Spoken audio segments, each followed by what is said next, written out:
when you talk about the Syrian people and what the Syrian people want, how can you quantify that? Do you have any independent surveys where you can actually document that? And secondly, you talk about the corporate media, the Western media, the lies, and all of this.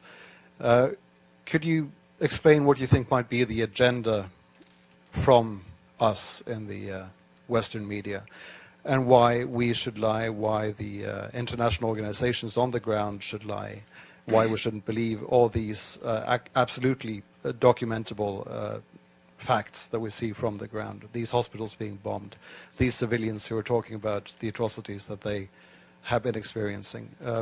How can you justify calling all of us liars? Sure. Thank you. I mean, there are certainly honest journalists amongst the very compromised establishment media. Let's start with your second question. So, international organizations on the ground. Tell me which ones are on the ground in eastern Aleppo. Yeah, okay, I'll tell you, there are none. There are none.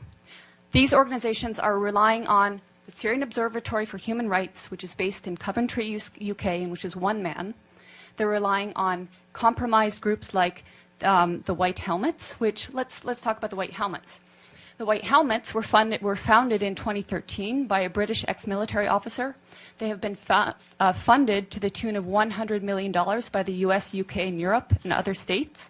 They purport to be rescuing civilians in eastern Aleppo and Idlib, yet no one in eastern Aleppo has heard of them. And I say no one, bearing in mind that now 95% of these areas of eastern Aleppo are liberated. The White Helmets purport to be neutral, yet they can be found carrying guns and standing on the dead bodies of Syrian soldiers. And their video footage actually contains children that have been recycled in different reports. So you can find a girl named Aya who turns up in a report in month, say, August, and she turns up in the next month in 2 different locations. So they are not credible. The SOHR is not credible. Unnamed activists are not credible. Once or twice, maybe, but every time, not credible. So your sources on the ground, you don't have them. As for your agenda, not your, but the agenda of some corporate media, it is the agenda of regime change. How can the New York Times, I was reading it this morning, or how can Democracy Now!, which I was reading the other day, maintain until this day that this is a civil war in Syria? How can they maintain until this day that that the protests were unarmed and nonviolent until, say, 2012? That is absolutely not true. How can they maintain that the Syrian government is attacking civilians in Aleppo when every person that's coming out of these areas occupied by terrorists is saying the opposite? How do I quantify the support of the Syrian people? The elections. In 2014, the Syrian people held elections, with the point being, overwhelmingly, the people support President Assad. There are people that want change in the government. We're not pretending they don't want change. Everybody wants change. But in terms of support of the government, the point is they don't see President Assad as the problem. They see the problem as terrorism.